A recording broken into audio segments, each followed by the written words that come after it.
What's up, everybody? How you doing? This is the Front Door Show. If you guys have never tuned in before, just kind of give you a little intro.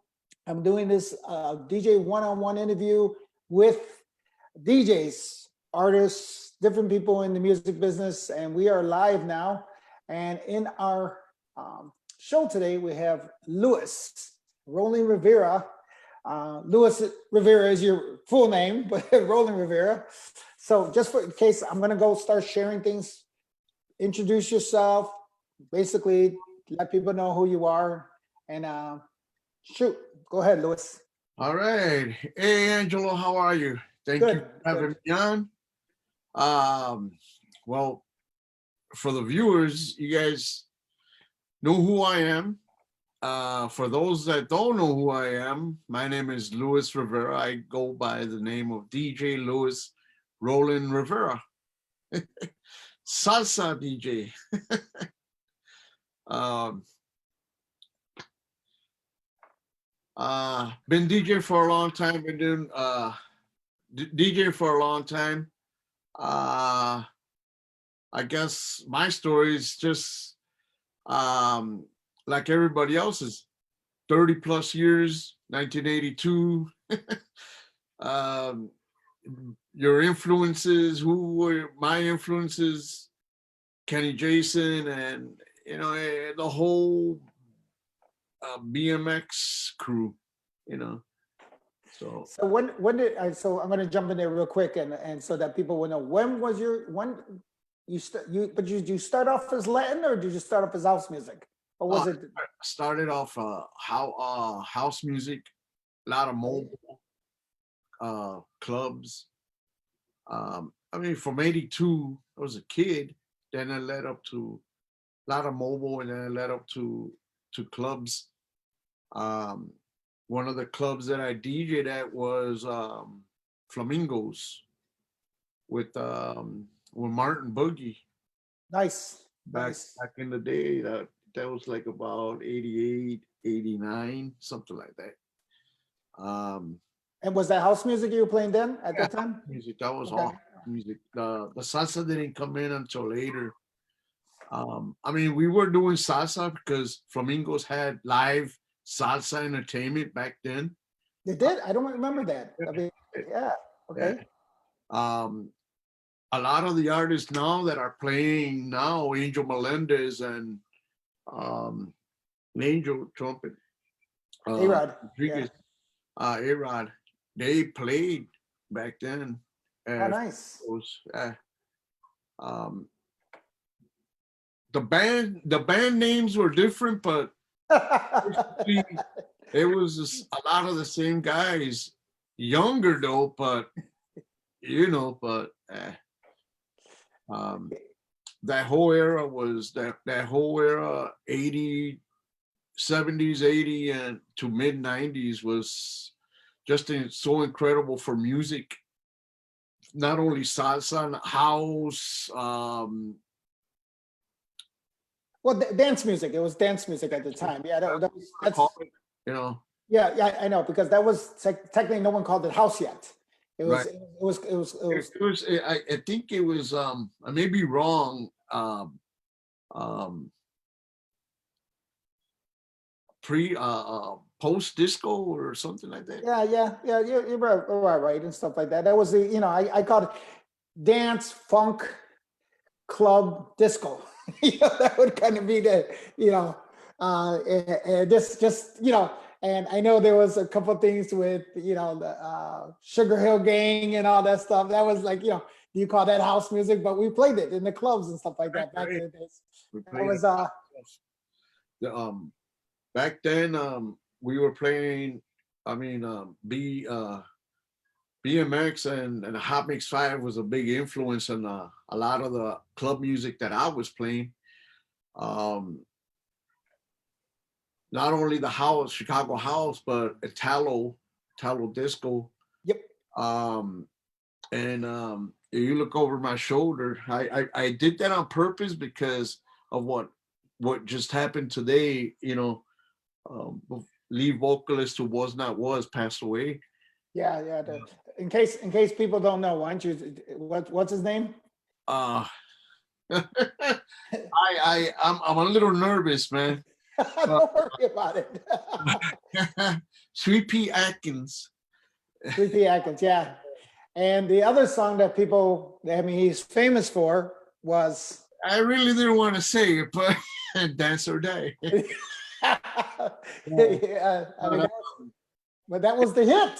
That was the hit. Yeah, Dance or Die, man. And this was one of my favorite albums, man. Was not was, and when I saw it on your post earlier, I was so surprised, man. Right. I found out about it when I got home from work, and I was like, wow, man. You know, another great Yeah, voice. there's, I know. Denry Morgan. There are a couple. I was looking at his profile, and he had actually a very good history. But also had the Caribbean influence as well with the reggae and stuff like that. So I was looking at, if you Google Wikipedia was not was, and you'll find out that this guy had a lot of history in music. A lot of it wasn't just dance or reggae. They were into a lot of stuff. Yeah, so I mean, but that's what happened. A lot of songs I know. So we went into that culture, and I remember that as DJing, and you know that it didn't particularly like it was reggae, it was funk, it was dance. If it filled the floor, we played it. That was the purpose of it, you know. Yeah, yeah. Well, after the dance and after the house music, I took a break, from all the house music DJing at, dance clubs and stuff. I took a break, and I think it was about a 5-year break. And it wasn't until I went to go work at the record pool. I was working for VIP Chicago Record Pool that that I got back into DJing, and that was because of Julian Perez. Julian Perez, I was taking care of the Latin department of the record pool, which was new back then. It's like record pools.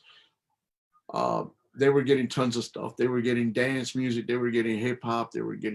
And it was just the birth of the Latin stuff when a lot of the record labels were, what was it, the Big Bang with Ricky Martin and all that stuff. So they started servicing the record pools were Latin, and the pool director at the time was Hector Vargas. He's better known as Little Angel from WCRX, and he was the record pool director. Right. And he called me in one day, and he asked me, "Hey, man," at the time I had just started working at Disco City as well, and he called me in and he asked me, "Hey, I need some help because I'm getting a ton of Latin music, and in reality, I don't know what to do with it because a lot of the guys that I have don't use it, don't." At the time they weren't using the Latin, and it was mainly salsa and mainly merengue and whatever dance Latin dance track came out. And a lot of the guys back then, they were still doing the hip hop. They were doing the house, the underground stuff, acid, whatever you want to call it. They were doing, but there wasn't enough DJs doing the Latin stuff. Even though you had you still had nightclubs that was doing Latin, but everything was, you had to buy it, or just started. And that was the other thing too with downloading. the music. That was the era when Napster came in and everybody, you know. But Well, I I mean, it kind of came a little afterwards. There was a span I remember, because in the record pool, and just in case people don't understand what record pools were, and I just want to make sure to clarify what record pools are.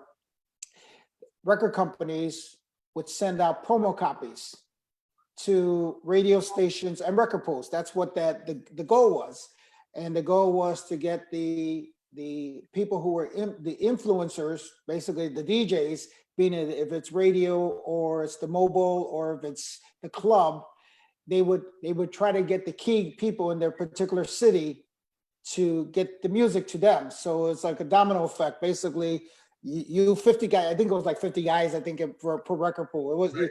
there were more than one record pool. There was like maybe 5 record pools, I think, in the city of Chicago or something like that. yeah, back then we had well, VIP when I went in was basically a new record pool because he had come from I forgot, but he was involved with Rocky Jones Right. and Right.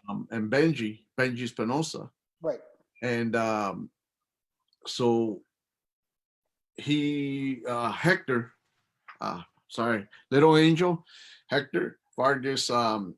It was a new chapter for him. They just opened up the VIP record pool, and Right. you know, he had, which was it was a good pool, but you know, a little nervous, Beto, so bear with me.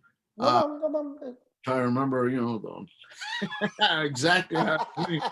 But yeah, you know, I sat down with them and he asked me to come and help him out, and at the same time that the record pool was going on, Julian, Benji Espinosa, they also had a record label Right. at the same building that we were in. So we see Julian and Benji every day, you know.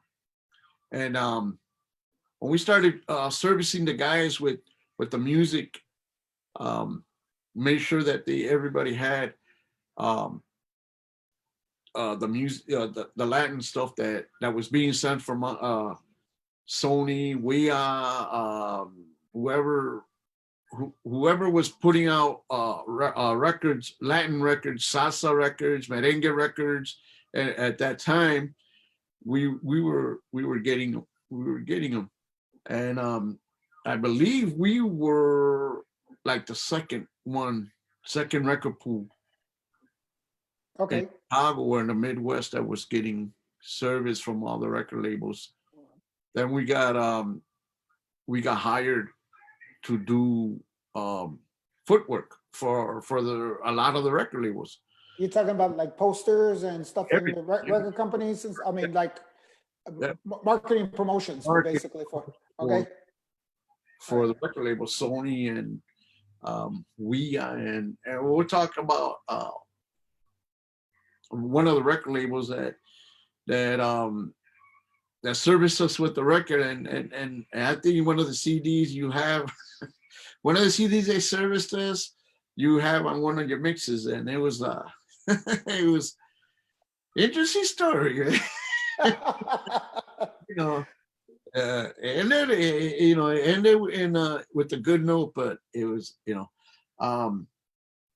it was Julian walking in and out and Benji walking in and out. We couldn't really sit down with them because, you know, as far as the record pool went, and me, hey Julian, like at the time, a lot of stuff was being sent to Julian at the record pool because I think he had just landed the V96. yeah, B96. Right. Right. He was not only a record person, on-air personality, but I think he was the musical director. Okay. You know, and a lot of the record labels, it didn't matter who it was, they were sending him tons of stuff. Right. And when I saw that music was being sent, salsa was being sent to him, merengue was being sent to him, anything tropical was being sent to him. Hector was telling me, let's hold off because he's busy doing this, and he's busy doing that, and which was he was. It was like but So but you guys took the Latin aspect of it, not so much as because they weren't sending him the Latin, they were sending you guys the Latin. they were sending him music because of the fact that he was the musical director, and not only that, but he was in the pool with us. So Okay. record labels find out that that was happening, they're gonna service Priority. I was gonna say big dog, but but priority is better. Yeah, right. Yeah. So But you also had, since you were getting this new stuff, you working at Disco City, you had a big advantage. I had a I had a big advantage because not then as they as the record reps were calling me, and they found out I was working at Disco City. They were like, "Whoa, hey, can we send you some stuff over there?" And go, don't send it to. Don't send it to me. Send it to Disco City. Right. And yeah, that was another one too. And it's like it made it easy for us to order. And Disco City, from what I was kind of the top store selling Latin music, if I'm not mistaken. It was like one of the top stores that was being reported as, like selling Latin music here in Chicago. If you wanted salsa, if you wanted Latin, that was the place to go. Right. Lily's Records as well, and La Voz Hispana as well. Mm-hmm. There was a lot, but those were the main three that, so getting back on how I got involved with the Latin, it was Julian that it was thanks to Julian that I got involved with the Latin DJing, with the salsa DJing. I mean, I already knew the music. I already, salsa has always been in my in my blood. It's like I heard Mario Reyes the other day. He says, since he was a kid, house music, but he didn't only listen to house music or whatever he listened to. Or right now, it's like he was saying he puts a mix together. It's not only he doesn't only listen to house. It's not all house. He listens to salsa, and I was very surprised too that when I heard his interview. Wow, I didn't really, I used to see him at a couple of my events, but I didn't know he was into salsa like he was. But that's good. So, but I mean, because your mom and dad Puerto Rican, I mean, basically. We used to wake up every Saturday morning with the newspaper, and the Windex to do the windows, and I think that was every Puerto Rican house and back in the freaking 70s and 80s, man. It's like Saturday was just like clean the house and salsa, man. And not only that, but our family was big, so and everything that was being played was salsa merengue, salsa merengue, salsa merengue. And it was like our family was so big that it's like we had a birthday party almost every weekend, man. Oh, and then we come turn around, it's like, oh, it's your birthday again, So, yeah. So that was how I learned about them. That was how I learned the music because my family and listening to salsa. I have an uncle, man, is no longer with us. Let him rest in peace. And he was whatever was coming out, he had it in his collection. Right. And I think we all have that one uncle. They were DJs, but they just loved the music and Right, had right. it. And us as kids, we were either doing one or two things. I started DJing about, yeah, like about 12 years old. So um, we were either listening to BMX or DAI at the time, because Kenny was on this radio station called DAI, and we were listening to him. Um, and then it was either that or the salsa. But I wasn't into the salsa as much as I was the house music. But it was there, and I knew the artist, and I Right. sang the song, and you know, I think that's very common for kids of the like in Tito Puente Jr. growing up as his father being who he is. And I remember that was like, oh man, dude, you got to be loving everything. And as a kid, you're like, no, I heard it all my life. I want to do something else. I want to hear something else. I just want to be, and I think at little 12-year-old, 14-year-old kids, we kind of take it for granted per se. Not that we don't enjoy it, we just took it for granted at that moment. yeah, it's like, you don't know until you well, in our case, I growing up, I loved it. I loved the Right. music, and the artists, and I never got tired of listening to it. I didn't play it all the time, in my early Right. career. I didn't play it all the time because there were venues that where I was at that didn't listen to it. So going back to Julian, um, he well, that was like the birth of basically, like, a lot of clubs started doing Latin music around that time. You were at a place called Salceros. I think you were either Tropicana or you were at Salceros.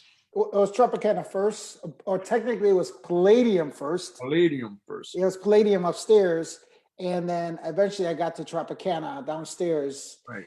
Um, and that was only because of the fact that I was doing Latin on the south side of Chicago. That was where kind of like, and it was about that time, I got invited to, and technically I actually did Saceros first. That was kind of what it was, because Saceros and Tropicana were going on at the same time.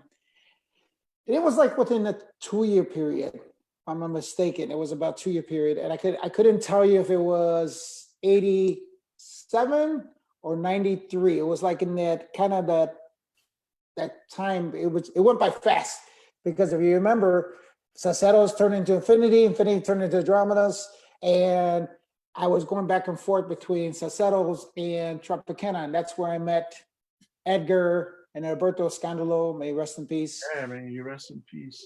Yeah, And we'll get into but, that. but so because of the connection with Julian, when did you start playing salsa in the nightclub? When did that transition over, being you in the VIP pool and working at Disco City? When did that transition? It was funny because he started doing, he did a promotion. He was doing promotions out of all places that you would never in the world would figure that it would have salsa, and it was the warehouse.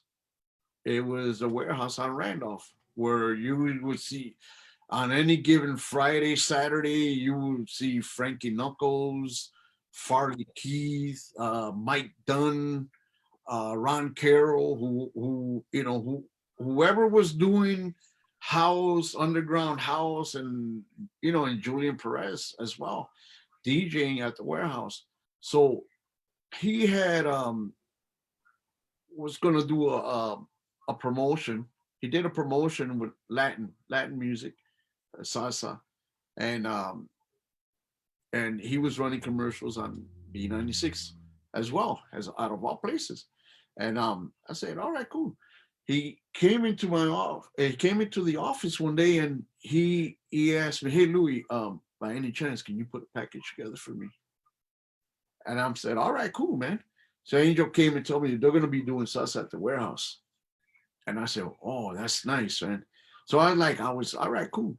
It's like at the time, and keep in mind that all the salsa clubs were like, they're like, I guess like 30, 40-ish, you know, well, the ones that's Tropicana, actually Tropicana and Salsero, that's a crowd that they were, but they were looking to get in a younger crowd, feed it to the young, the younger generation, the 20, the early 30 and 20s. So I didn't, I put the package together and I thought it was a great idea. I heard all the commercials on the radio and they hyped it up and, you know, so,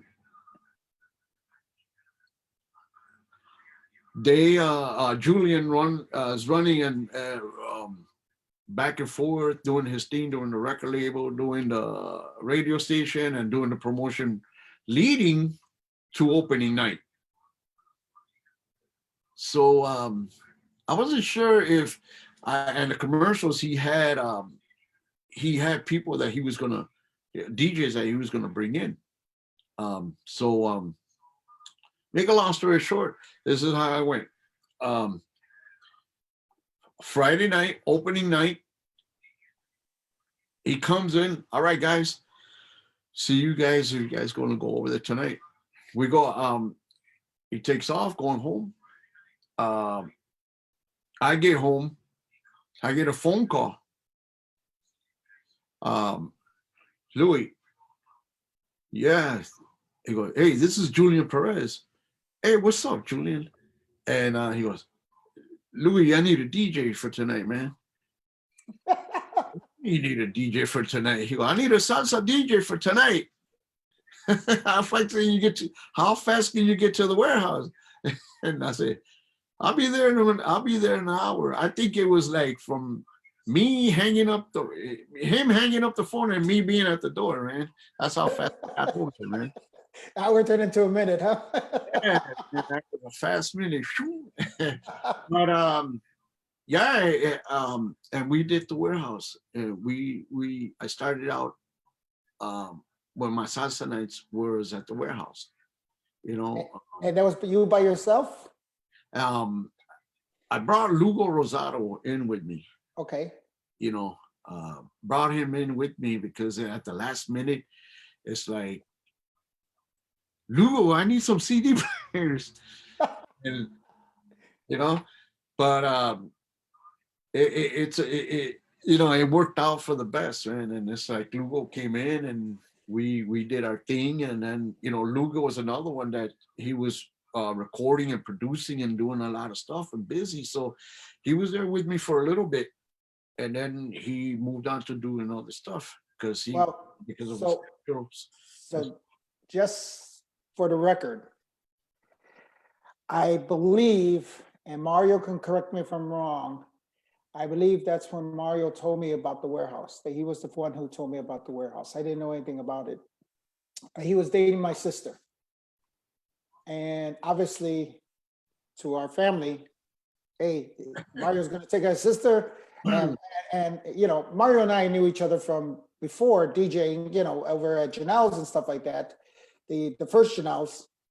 And I don't think he had the record yet. He didn't come out with the record yet.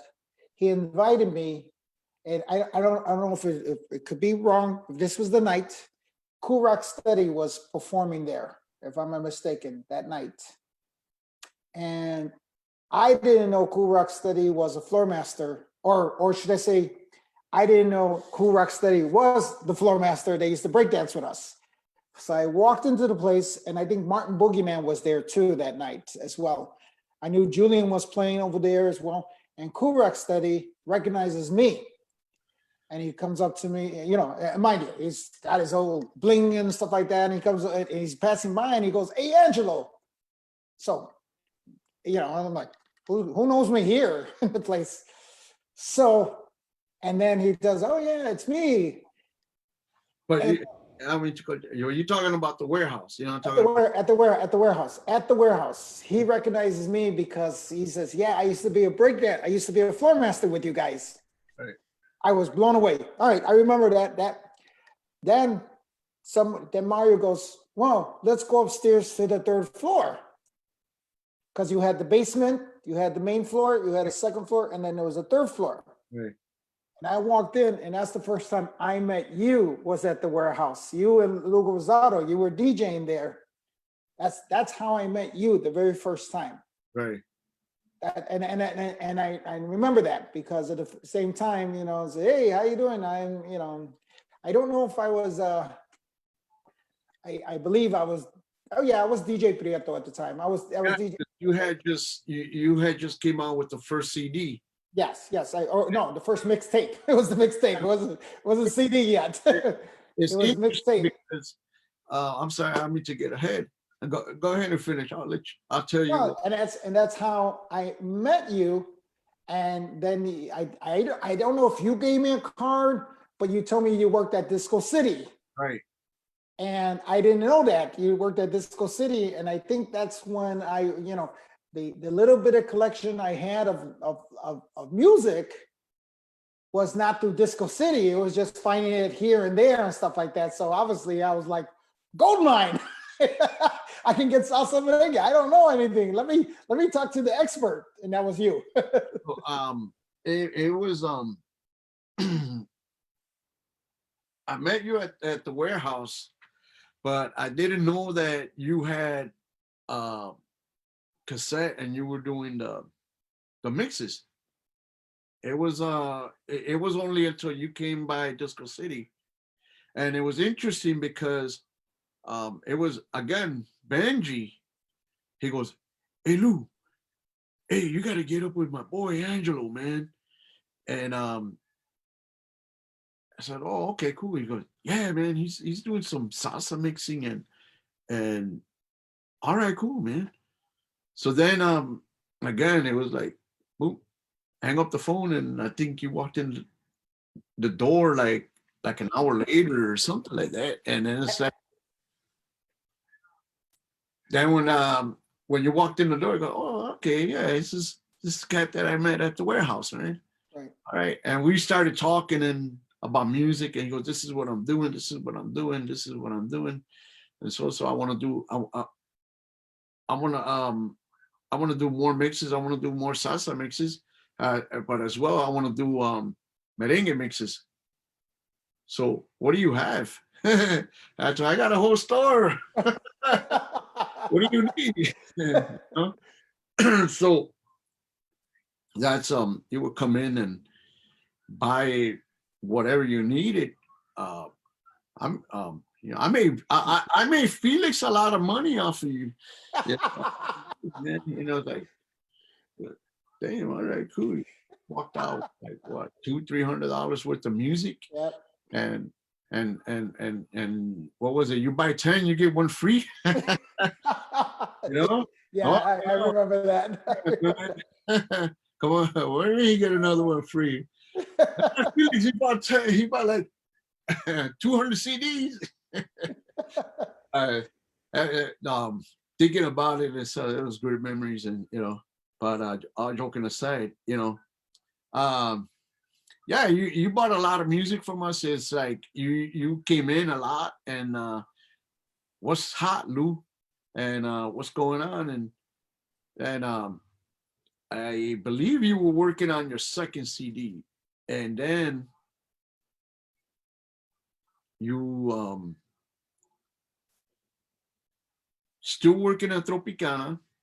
I was just still working at the warehouse. Lugo he wasn't there with me no more. Then you came into the store one day and you told me, "Hey man, I need some help over here at this place, man." And I said, "Well, I'm kind of still at the warehouse, I remember that. And then he told me, "Well, I'm gonna be working at Salceros at the time." And then that's when you told me that you needed help. And I told, Well, because I decided to do a night dedicated completely to Latin, to salsa merengue. right. And I kind of gave you the just in fairness to Julian, I and I remember this, and Sly and the rest of the guys are, Sly Hula is on as well. Um, I remember that was my argument, or not my argument, but my convincing. Listen, I know you're playing the house music, but the crowd that you play to, the crowd you know, the music that you know, is going to benefit the community because you're going to be playing it at a salsa place. That's 100% salsa or salsa merengue and stuff like that. I remember you were conflicted. I remember because and one thing that we all know about Lewis, and that's everybody that goes at Lewis is a very loyal person. And I remember that was really tough for your decision. I Because, was. I mean, I didn't know how to, and at the time, at the time, the warehouse was, popping. well, yeah, it was. And at the same time, what was going on at the warehouse, it got sold. So they changed the name. They changed the name to Ferrari Club. Yes, I remember that. So then, I guess, the owners really didn't buy into the salsa. So they phased out one of the nights, and they kept Friday night. They phased out Saturday night. And then that's when you got the call from me. Hey, I'm off tomorrow night. He goes, what do you mean you're off tomorrow night? But yeah, I'm off tomorrow night. He goes, why don't you come by Salceros? Right. And, yeah, because it was still called Salceros. Right. Come by Salceros and see what we're doing over here. And if you want, just bring some music. Yep. Played, and he let me play. I was like, wow, they hadn't opened the big room yet. No, because it wasn't built yet. It wasn't built yet. It was only the top floor and the main floor and stuff like that. That's what, I think Mauricio was in the top floor. right. In fact, yeah. And then you had the bottom floor. They hadn't opened it, but I think it was under construction. Something, if I'm wrong or something. But yeah. I play, I did my thing, and it was like ping. So what do you think, Lou? And you know what? It's pretty cool, man.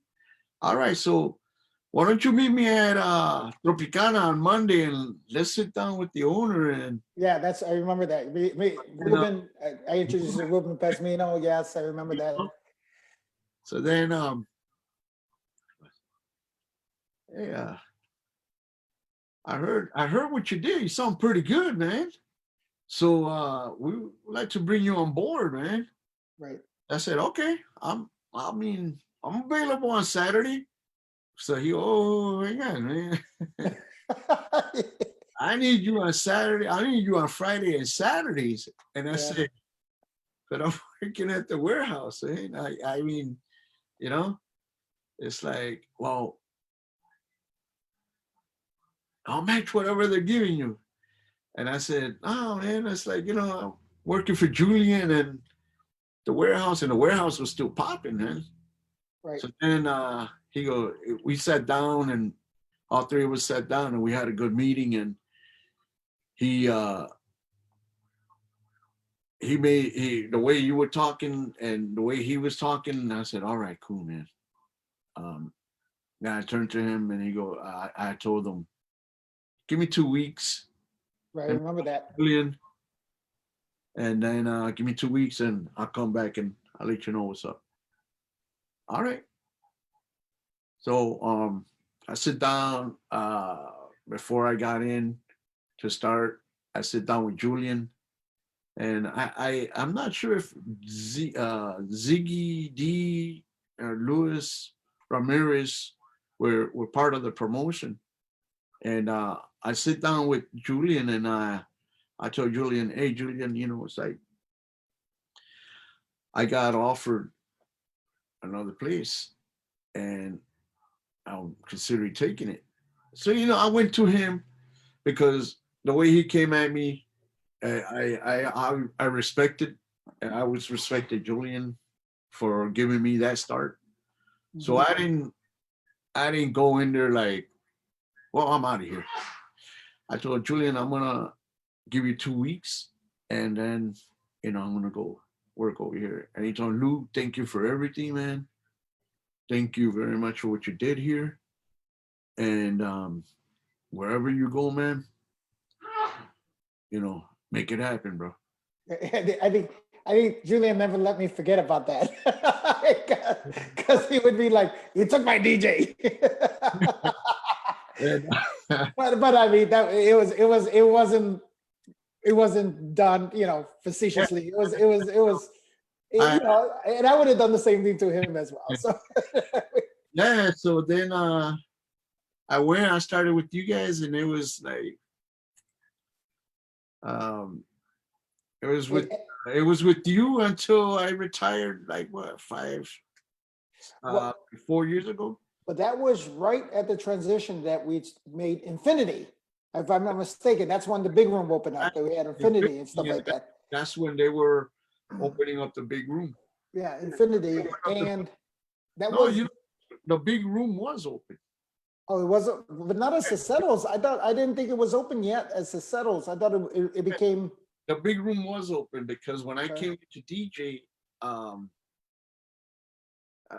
when I came into DJ, it was a night. It was a night.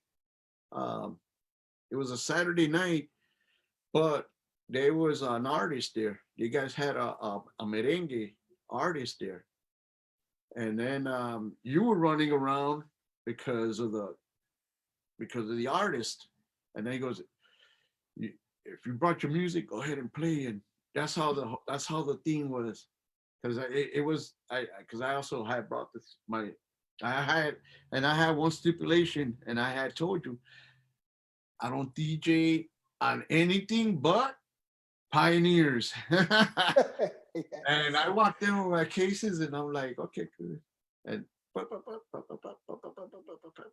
everybody went nuts. It's like, and yeah, it was it was in the big room. And then when we went to Ruben, he was like, wow, you so, and that's what transpired after the warehouse. I was over here with you at Saceros at Infinities. Right. And the place changed names a couple of times. And because then it became Andromedas.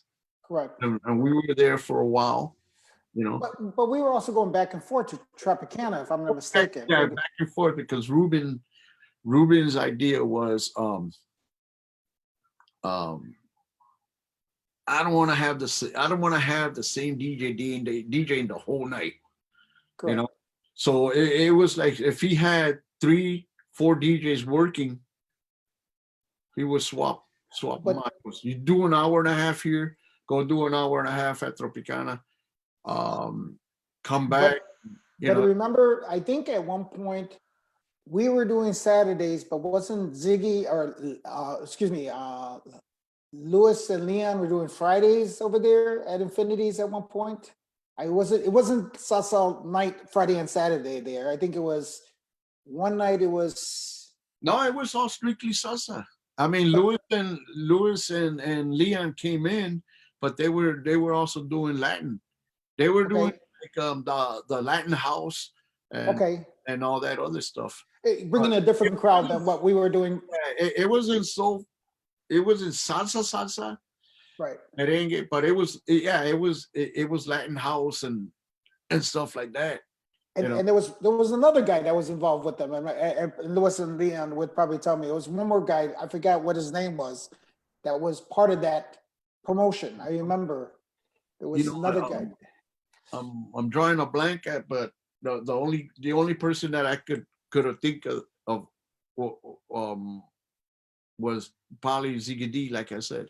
No, I don't think it's because I know Lewis. If you're online, then go ahead and tell me and stuff like that. It was I know it was Lewis and Leon, but there was one more guy, a dark skinned guy that was always there and stuff like that. And I know he was a bit into the industry as well. Then he left. And just in this industry, people come and people go. But I mean, Louis and Leon have been around for a long time, but I know that Ziggy and Louis were doing Alcatraz before that, and I know that John was doing That was all after Alcatraz. right. That was after Janelle's and stuff like that. So when we were doing that, you were still working at the record point. You were still working at Disco City, correct? Yeah, I was when Infinities and I came to work for you guys at Infinity. That was also the launch of La X Tropical. Yep. So La X Ruben, he like went to La X Tropical to do commercials, and that place was just like flooded every Friday and every Saturday. And it was a new radio station. Program director was Madeline Santiago. I had met her at one of the events, and I told her what I did. And she goes, "So what is a record pool?" So I explained, "Oh, really? Oh no, you gotta come and see me because I need music." It was a new radio station. She was the DJ as well as the program director. And as time went by, as she was there, I would go bring them music, and she would sit with me and tell me, "Ah, I hate this job. I really don't. I really hate being music director here, and all I just want to do is just on air, you know." And cool. I would have loved to do on air. So I would go visit, bring her a ton of stuff. She would go through whatever I brought. If I would bring her 100 CDs or 100 vinyls or whatever it was CDs, because the radio station they were dealing with CDs. If I brought her 100 CDs, she would go through that whole box like, "No, I got this. Oh, hang on. I got this. So out of 100, she probably would have pulled out like 3 or 4. And you know, Oh, by the way, Harv Roman's saying hello. Harv Roman. Tell him I said hello too. I can't see you. We're good. Tell him I said hello. Good old guy, man. So getting back, Madeline was very picky, man, with the stuff that she picked for the radio station. I just couldn't bring her anything, man. But Well, I mean, interesting. but didn't that help us as DJs in the nightclub? Yeah, absolutely. It like the X Tropical definitely helped. No, I'm talking about the fact that she was picky and not picking out everything. No, yeah, absolutely, yeah. Didn't it help us because people got to hear what they couldn't hear in the radio? You know, we got to play stuff that nobody got to hear. Yeah. So I remember one record that came out, and it was like, and one record in particular that came out, and I could not understand to this day why they did not send that record to her. And that record, to this day, man, you play it and everybody goes nuts. And you had it in your mix. And when it came out, it was like, okay. She saw it in the box and she did not care about nothing else but that. And that was Suavemente, man. And that was, forget it. That was the theme song for us to whatever, man. Because every time whoever walked in through that door, Suavemente was Suavemente. Preto, it was this. Wait. Wait. Are you talking about because my mix had it and that was mix and we were like playing it, man. Like oh, I think that record was on like every 20 minutes on that radio station, man. You know, like they would play it. They would play a salsa, Victor Manuel or Mark Anthony, because remember too, as like another big record label that was servicing us, and it was a young label too, was RMM Records. Yep. RMM Records was all salsa, merengue, and a little bit of tropical stuff, you know. And we were getting service from that record label through You're talking about Elena Echeverra. yeah, Elena, that, and DJ Play just mentioned her on the last video on the yeah, yesterday. and she was servicing us. I got service um, through Henry Knowles, because Henry Knowles was the guy that was in charge of the record pools from New York. That was Correct. for New York. It was like and the way that came about was I never met him, but it's like it is I may be off on the first name, Al Pizarro. Yeah. Yep. Al Pizarro. Um, he was over there in New York, and he was good friends with Henry, and he said, "Hey man, check out this record pool in Chicago." And he Henry called us up and sent a ton of stuff, and then he told us, "Get up with Milena," you know, because she's our service rep over there, Right. and it was great. You know, she was awesome, man, because she serviced us, and she made sure that if you were a DJ and you were at whatever record pool, because a buddy of mine, like, even though we were different record pools, but Edgar Marroquin had his record pool, Latin Beat, and that was our, I don't want to say competition, but you know, but he had a lot of guys too, and we were being serviced, and they were being serviced, and you know, and and it was great meeting Elena, man, because she was so influential, and letting us know who the artists were, what artists were available, you know, to, you know, if we needed, they, you know, go back to the record label to work out, you know, a deal to bring in artists and stuff, you know, events or whatever, festivals and stuff. She gave us what we needed, everything that we needed, at, you know, posters, whatever. And so it was there, man. It's like RMM. One of the things I caught the tail end of RMM servicing vinyl. That was Ralph Mercado, right? That was Yeah, that was his what you call it? May he rest in yeah, peace.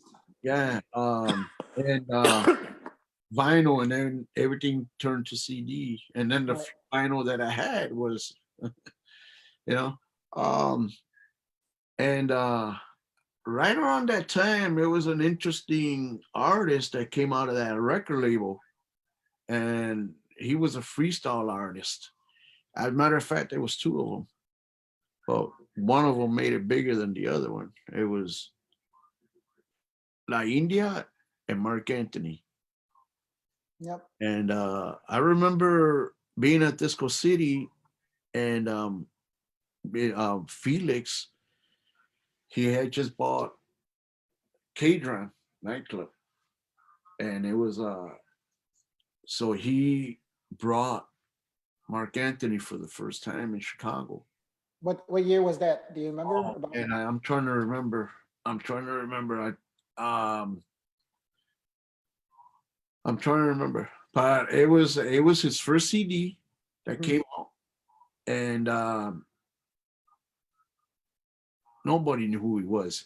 No, right. Nobody knows. Nobody knew who he was. And at the time, I was working with this cousin, Ralphie Cardona, and we're like literally going onto the street, and hey, Mark Anthony está ahí. like, who? Gotta get people off of the street so they can, because we had an in-store. So it's like so the record pool sometimes what they did was they had in-stores. Right. Like they bring in the artist, introduce the artist to the public, get an autograph, get a picture. Nobody knew who he was. So uh, when they brought Mark Anthony back, and I think it was the first time they had La India come to Chicago. 1992. That's what that's Cesar Chavetta said. 1992. Yeah. When they brought La India for the first time to Chicago, it was at a place called Phoenix. And the other headliner was Mark Anthony. By that time, everybody and their mother knew who Mark Anthony was.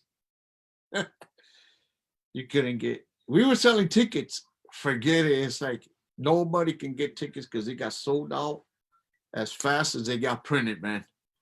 And Mark Anthony blew up, man, as big, and La India blew up.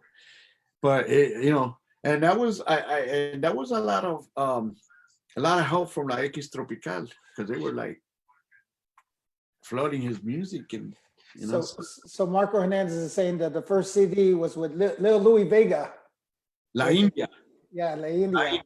Yeah, actually, La India's first CD was with Eddie Palmieri, and I got a copy of it somewhere. I wish. Yeah, man, it's like, and it was like it's a purple CD, and then it just shows an image of her, and she's holding her cigar, and then and the puff of the smoke, you see Eddie Palmieri, yeah. Yeah, they little Louis Vega and her were married. If I want to get, but they were married. I know that she was a freestyle artist, and then salsa, she hit it big. Matter of fact, I saw her in Puerto Rico 2 years ago. Oh, nice, nice. My brother is a hip hop graffiti artist, Ray One.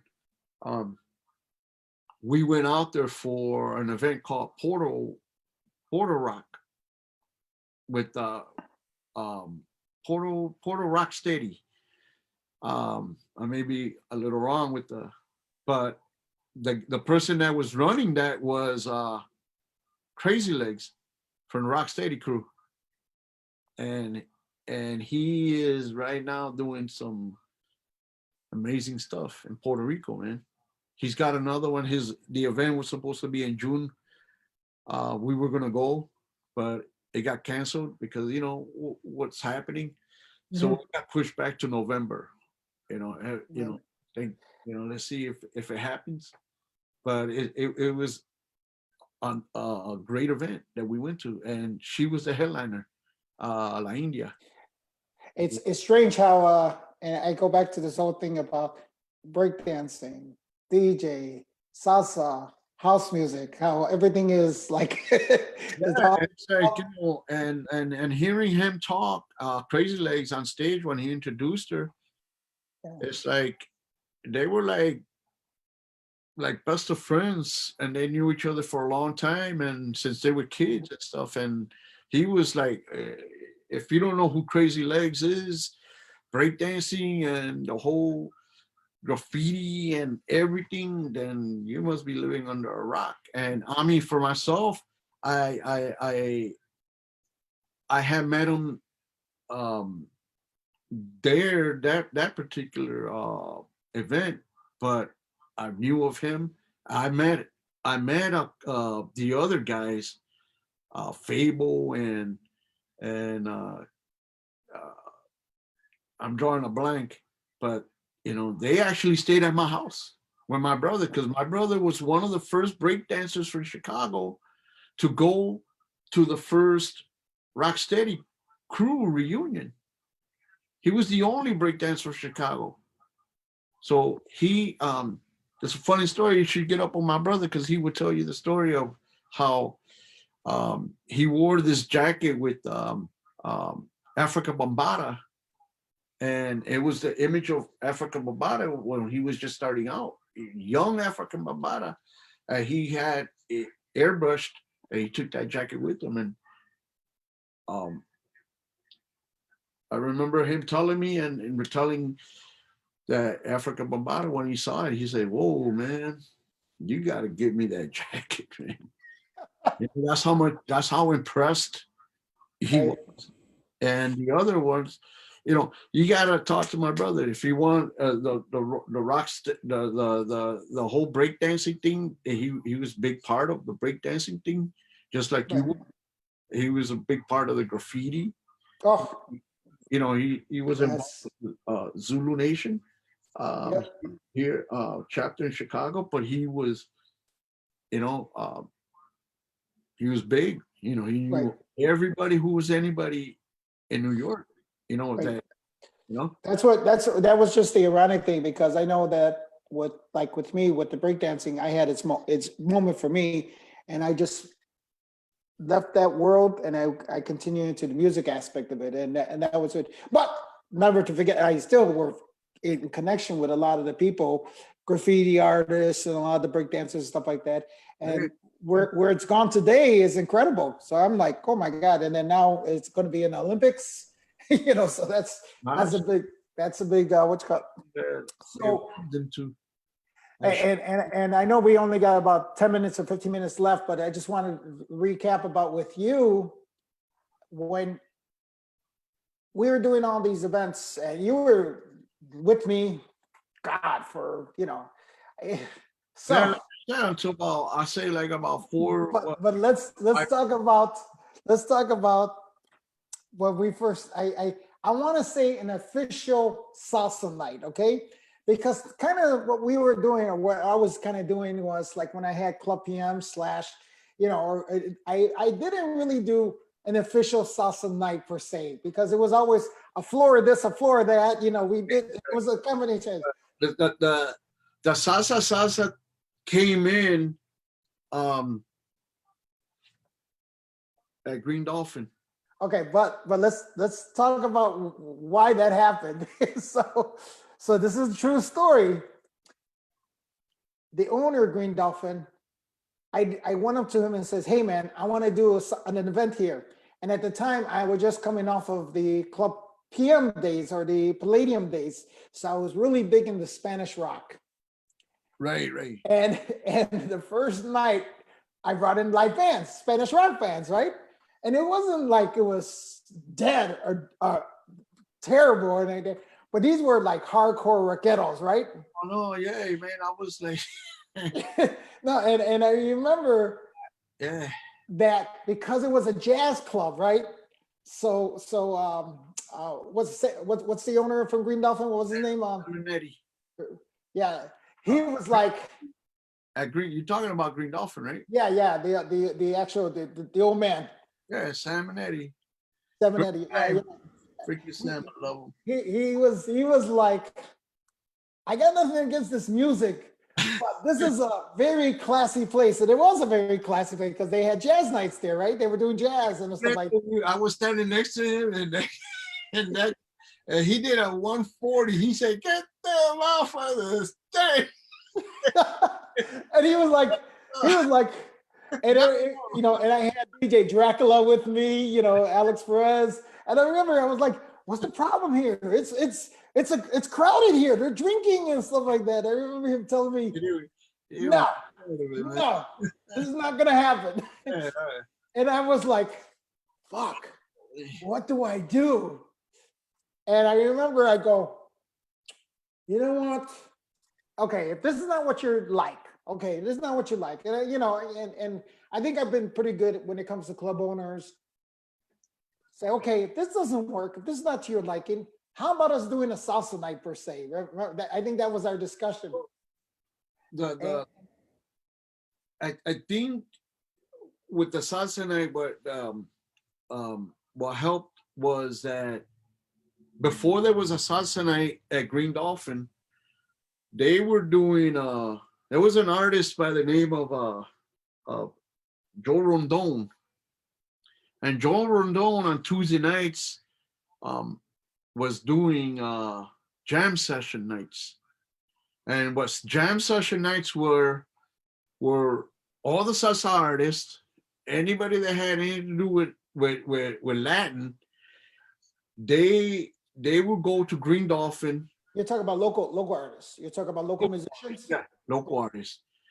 Angel Rodriguez, they would go on Tuesday night and they would just sit in and he would call them out. Hey, if I got a trumpet player in the audience, you want to join in?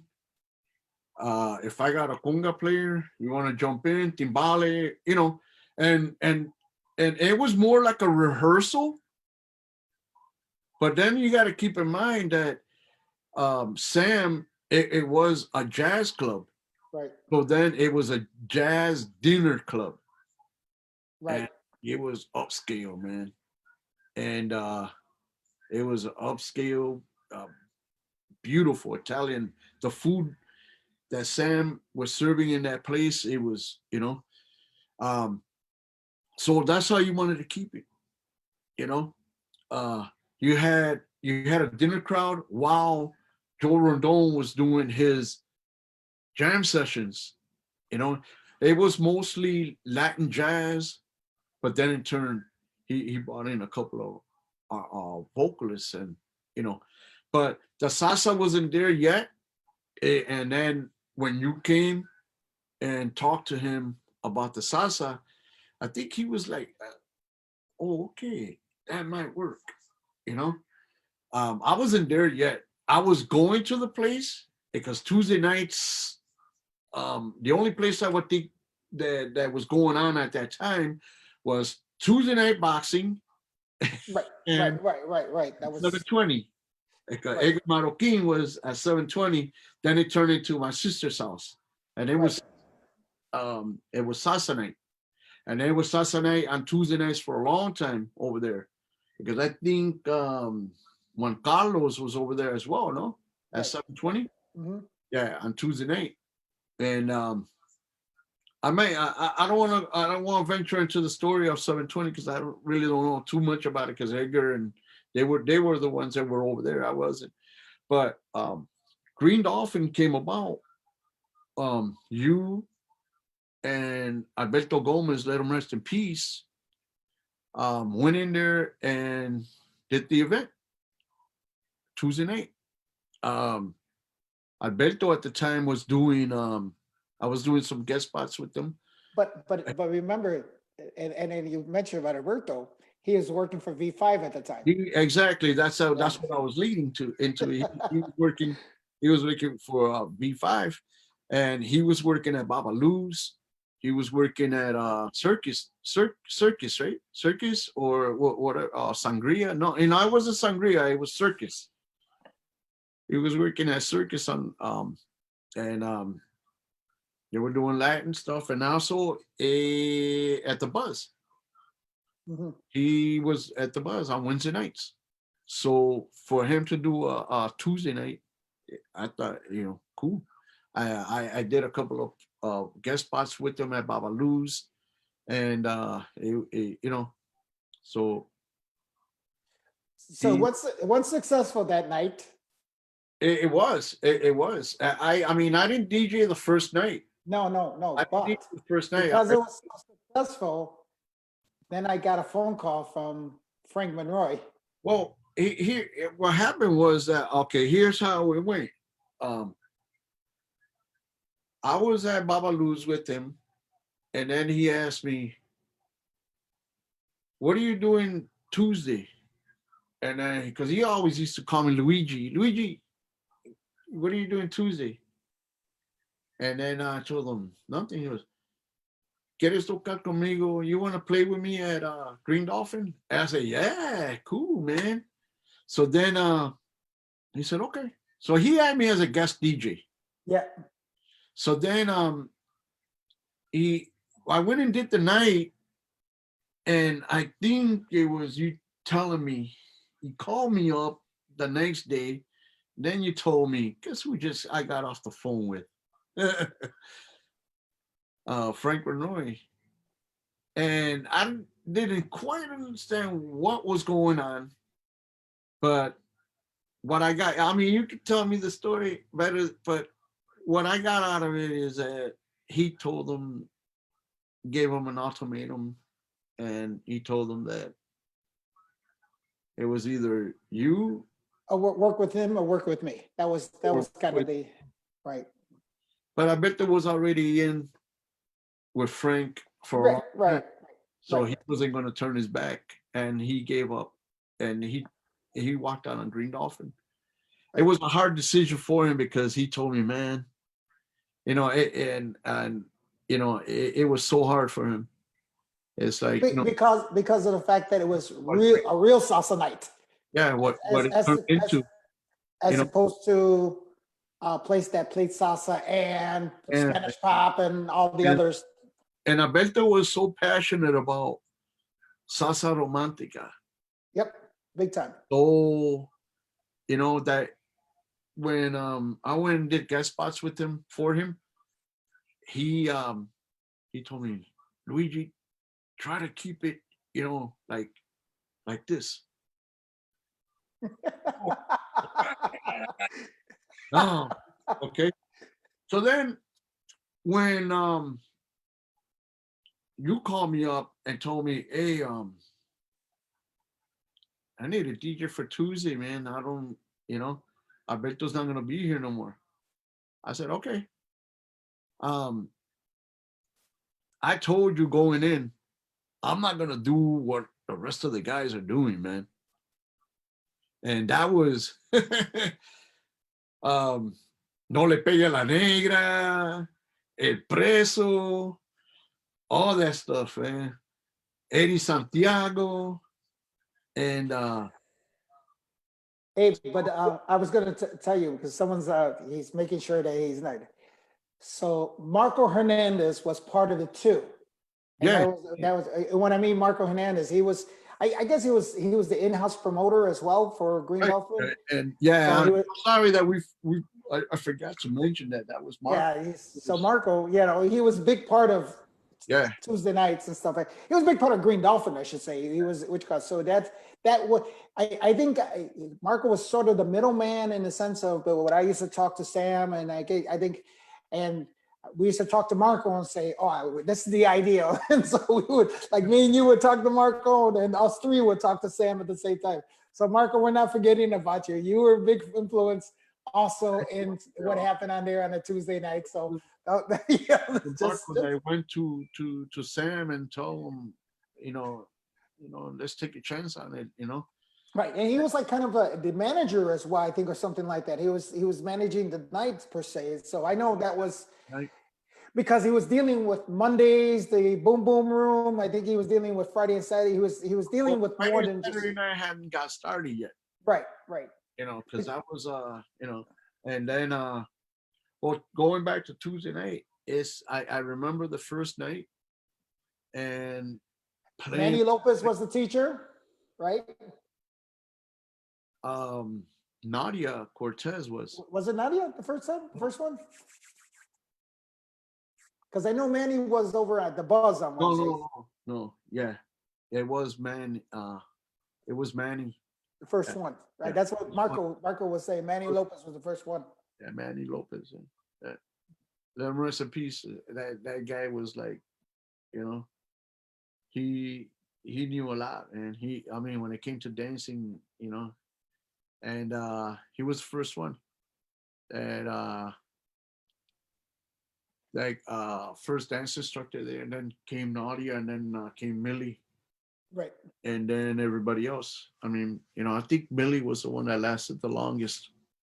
Was there with this, uh, you know, um, and just thinking about people in general, like I'm thinking about a lot of stuff that whole night was so incredible because when I went in there, I told you I'm gonna play different, man. I literally, I mean, Well, you told me one of the things I remember you telling me is that, and I don't think I was ever that guy who was in charge telling you what to play. I didn't tell you I want you to play this way. This way. I let everybody. I didn't care what you played as long as that floor was busy.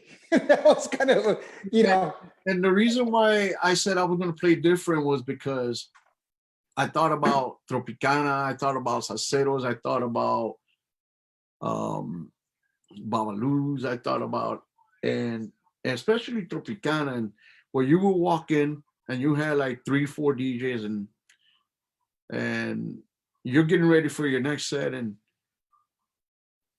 ding, ding, ding, ding, ding, ding, ding, and then the guy goes, I just played that. So that song was being played like 4 or 5 times throughout the whole night.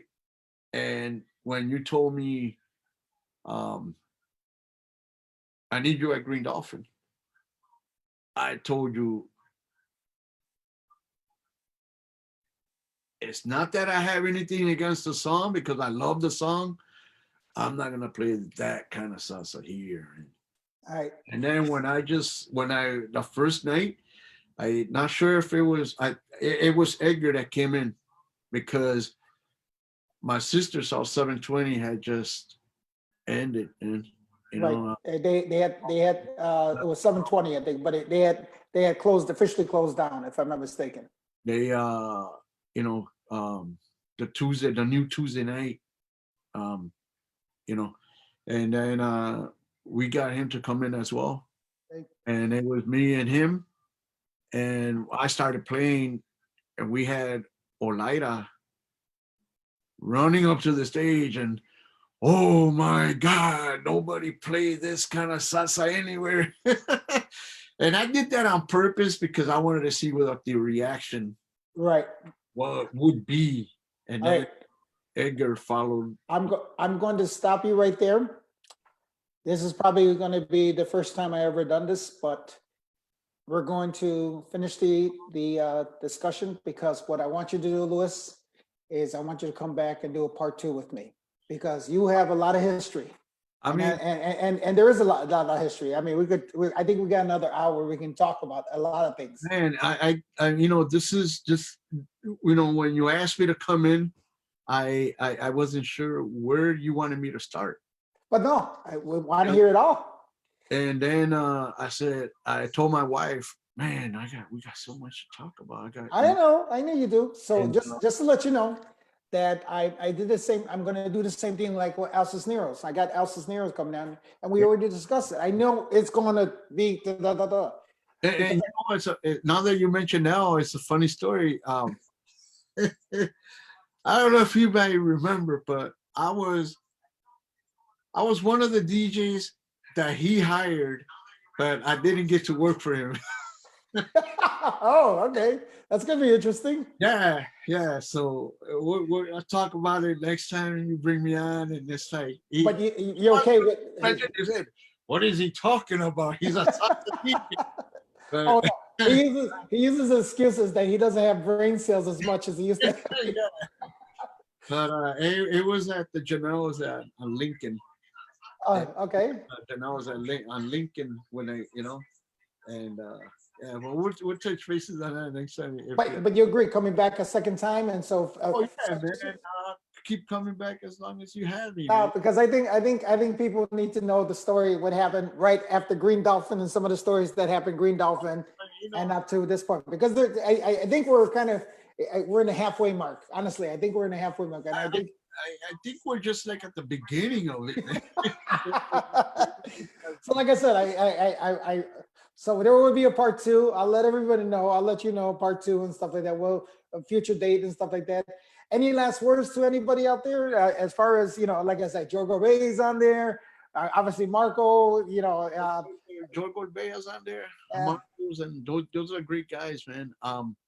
And to Joe, a couple of years ago, and it's interesting because me and you, we were the only ones that have that CD, man. Because Wayne Gorbea, and the way it came about it's like I posted one time about how it was one of my favorite CDs, and I posted the picture of the CD, and it says it doesn't get old but still my favorite CD. Rest in peace, Wayne Goldberg. And he replied, Louis, thank you so much. If you should ever need music that he laid out, man, give me a call, man. And I haven't called him. But Joe, uh, thank you, man. Your brother was a great artist. Thank you. It was a pleasure meeting you. And I get and before I get cut off, I just want to say, everybody, please, we're going through this thing. We're in it together. Please stay home. We're gonna get through all this. We can only get through it if we do it together, man. Lori Life was saying, "Stay home, stay home." Pritzker's saying, they're doing great. They're doing a great job, you know. And Illinois should only be proud of what we're doing. It's gonna save lives. The clubs, I know as a promoter, you're gonna hate for me to say it, but the clubs for now can wait, man. You know, let's not rush it. They'll be a part. We'll be partying again soon. You'll be listening to Prieto or whatever salsa DJs are out there. You're gonna be listening to them. You'll be dancing again. But let's be patient and let's get through this. God bless everybody. Nothing but prayers to all my family and my friends. And I say, God bless. Marco, thank you for the opportunity you gave us at Green Dolphin. I'll never forget. We're still one of my friends, even though we don't get to chit chat like we used to. But and Preto as well. Preto, thank you, man. No problem. No And, problem. looking forward to our next. Absolutely. Part Right? two. At Yep. least part two. Yeah. All right, don't hang up yet. All right, guys. Thank you. That's the front show. Like I said, this is part one. Rollin Rivera. It'll be part two. So thank you very much. All right. Good night. Thank you.